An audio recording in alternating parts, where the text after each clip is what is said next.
Oke, Assalamualaikum warahmatullahi wabarakatuh. Selamat datang di mata kuliah pengantar manajemen di pertemuan kalau nggak salah ini pertemuan ke-13 ya. Kita berbicara tentang fungsi manajemen yang selanjutnya, yaitu kalau kemarin kita sudah berbicara tentang organizing, 3 pertemuan tentang organizing, terus kita berbicara tentang leading. Hari ini kita berbicara tentang motivating and communicating. Kita bahas satu persatu ya, ini ada 2 hal yang berbeda yang akan kita diskusikan hari ini. Nah, let's see for the first one. Kita mulai dengan motivating atau memotivasi. Jadi salah satu fungsi manajemen yang paling mendasar adalah bagaimana seorang karyawan itu dapat dimotivasi ya, bukan demotivated ya, dapat dimotivasi oleh atasannya atau manajer.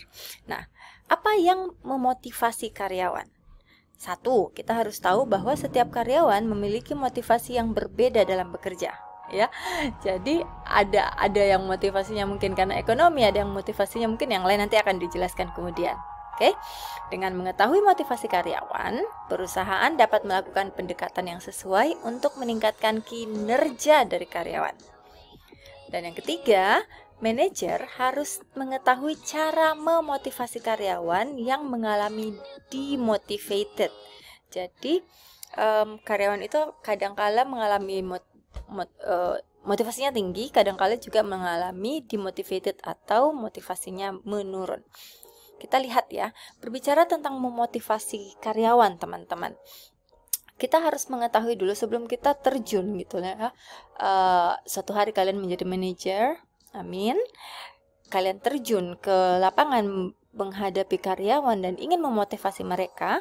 Sebelum kalian memulai untuk memotivasi mereka, kalian harus tahu bahwa setiap karyawan itu memiliki kebutuhan yang berbeda-beda. Oke? Nah, ini adalah Maslow. Ini sangat terkenal dengan hierarki kebutuhannya atau kita kenal dengan hierarchy of needs. Jadi Maslow ini menjelaskan bahwa sebenarnya manusia itu, siapapun itu memiliki 6 jenis kebutuhan.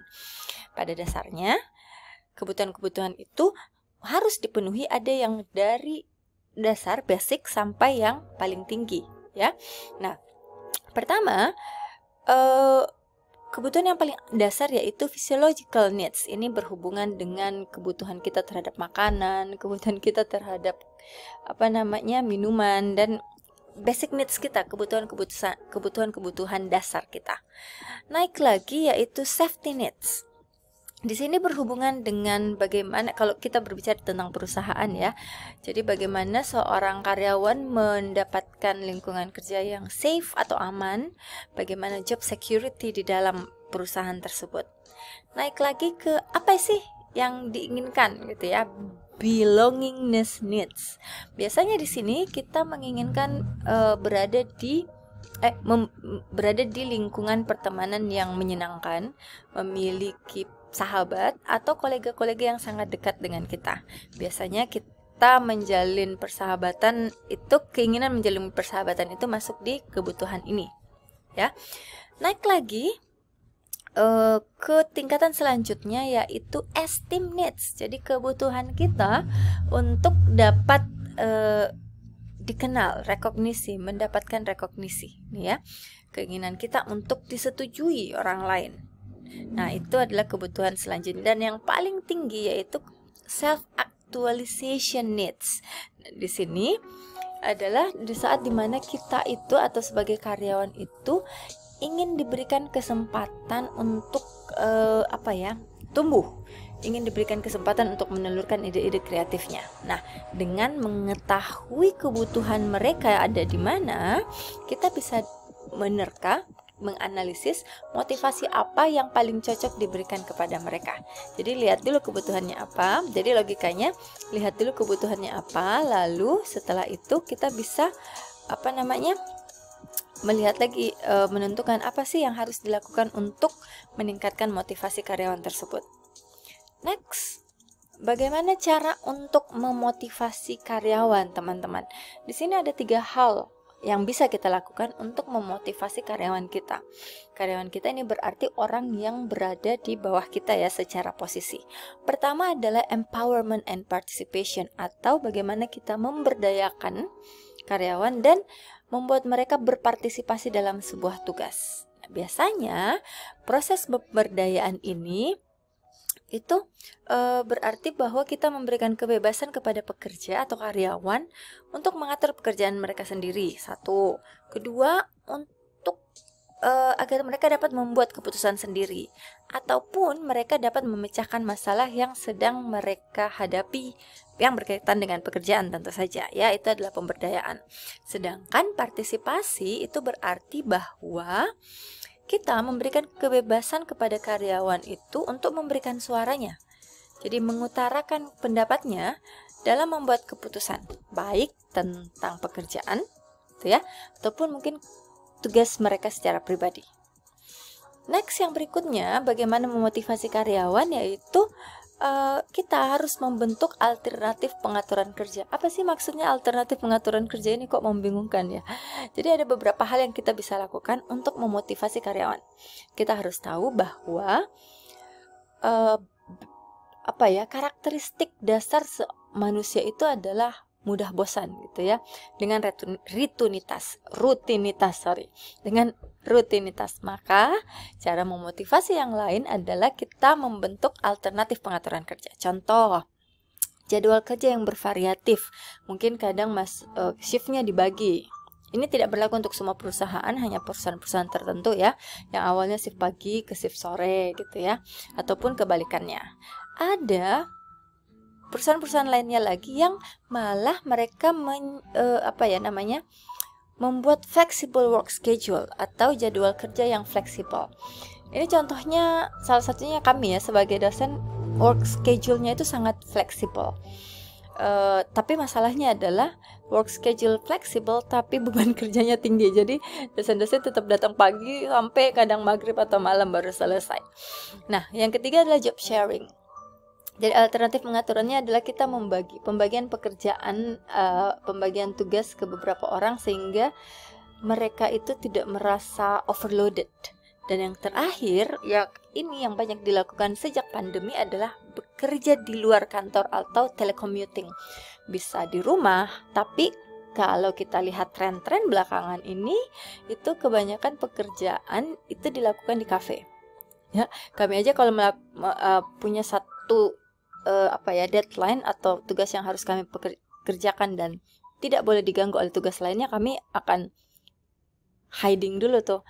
Jadi sembunyi dalam tanda kutip di kafe atau tempat mana yang bisa membuat kami lebih tenang melakukan pekerjaan itu, dan itu sangat efektif. Dan yang ketiga, bagaimana untuk memotivasi karyawan, yaitu menggunakan sistem rewards. Ini saya tidak perlu jelaskan lebih banyak karena semuanya sudah tahu ya, sistem rewards itu ada insentif, ada upah, ada kompensasi, ada banyak sekali. Oke.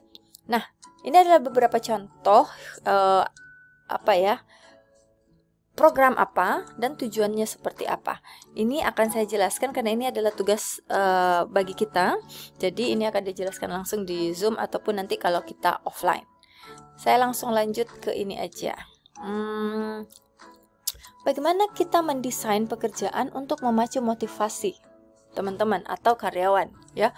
Jadi sebagai manajer kita harus tahu cara kita mendesain sebuah pekerjaan sehingga pekerjaan itu dapat terus memberikan motivasi kepada karyawan. Di sini ada dua hal yang bisa dilakukan. Yang pertama adalah job enrichment. Namanya aja job enrichment, berarti kita memperkaya jenis tugas tersebut. Nah, seperti tadi yang saya katakan bahwa basic karakter kita itu adalah kita sangat bosan terhadap rutinitas pekerjaan yang itu-itu aja, gitu ya. Kenapa? Pekerjaan administrasi itu turnover-nya sangat tinggi karena tidak ada challenge, gitu kan. Tiap hari cuma input data sehingga kebanyakan orang merasa bosan. Nah, pekerjaan tersebut harusnya diperkaya dengan pemberian kesempatan untuk mengontrol sumber daya dalam melakukan tugas. Ini sama dengan yang sebelumnya, bagaimana cara memotivasi ya. Jadi kita diberikan wewenang untuk mengontrol sumber daya, menggunakan sumber daya dalam melakukan tugas kita. Kita juga sebagai karyawan diberi kebebasan untuk membuat keputusan bagaimana cara sebuah tugas itu dapat dilaksanakan. terutama adalah berhubungan dengan kesempatan kita untuk tumbuh, berkembang, dan menentukan gaya kerja kita sendiri, ya. Jadi kita harus mendesain, sebagai manajer, kita harus mendesain sebuah pekerjaan dengan memasukkan, menginsert beberapa hal ini. Pertama, dapat mengontrol sumber daya, membuat keputusan, kesempatan untuk tumbuh, dan bagaimana cara mereka menentukan gaya kerja mereka. Ya, itu adalah salah satu cara untuk bisa terus memacu motivasi dan menjauhkan dari demotivated. Yang kedua yaitu job karakteristik untuk kita bisa memicu motivasi. Nah, dalam meningkatkan motivasi teman-teman, kita harus membuat sebuah pekerjaan itu memiliki karakteristik yang variatif. Maksudnya, dalam karakteristik pekerjaan itu membutuhkan skill yang berbeda, sehingga tim kita itu diisi oleh orang-orang yang mempunyai latar belakang dan perspektif yang berbeda-beda, sehingga dapat menimbulkan motivasi karena kita saling mengisi satu sama lain. Yang kedua yaitu kita harus bisa menekankan bagaimana atau seberapa penting tugas tersebut, sehingga karyawan tersebut merasa bahwa apa yang mereka lakukan itu impactful atau berguna. Dan yang terakhir, job karakteristik itu berhubungan dengan bagaimana kita menyusun feedback atau evaluasi terhadap pekerjaan yang sudah kita lakukan. Ini adalah beberapa contoh perusahaan-perusahaan besar, dan ini akan menjadi tugas kita. Kalau bisa dilihat di sini, ada IBM, Nike, Vodafone, FedEx, ya, ada Shell, Unilever, Mercedes, sampai Google. Nah, saya akan memberikan pertanyaannya nanti di Zoom atau offline. Jadi kita sepertinya untuk materi motivation atau motivating dalam fungsi manajemen cukup sampai di sini, teman-teman. Nanti kita akan lanjut lagi di Zoom untuk pemberian tugas dan penjelasan lebih lanjut mengenai contoh-contoh yang belum sempat dijelaskan tadi. Baik, terima kasih sudah bergabung. Untuk materi communicating akan kita bahas di video selanjutnya. Terima kasih teman-teman, saya akhiri. Assalamualaikum warahmatullahi wabarakatuh.